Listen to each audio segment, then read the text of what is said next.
Donc cette mise en scène, elle a ça de particulier qu'il faut rendre un univers qui est post-mortem, puisque le personnage de Jackie Kennedy qui est traité là revient après sa mort.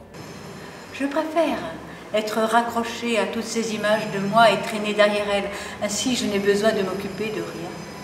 Donc on est plus sur la figure du personnage médiatique qu'on a tous vu à la télé. On est sur une revisitation du personnage, de la femme surtout, après sa mort. Donc il n'y a plus d'inhibition, elle ne cherche plus à paraître. Et tout ça pourquoi? Devons-nous vivre pour eux? Logique qu'un coup de feu ait mis fin à tout cela.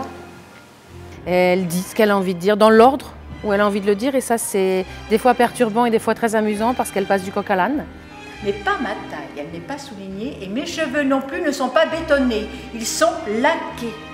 Le langage y est pour beaucoup, mais là le texte de Jelinek nous aide beaucoup parce qu'il est écrit comme ça, comme une espèce de logorée, comme si la parole était plus importante que le personnage lui-même.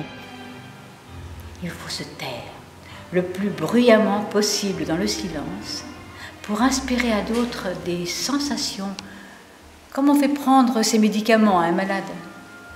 Donc un spectacle et un personnage qui se construit en direct, sous les yeux des spectateurs, comme si on ne savait jamais si la fin allait être la même d'un soir à l'autre. C'est du plein direct.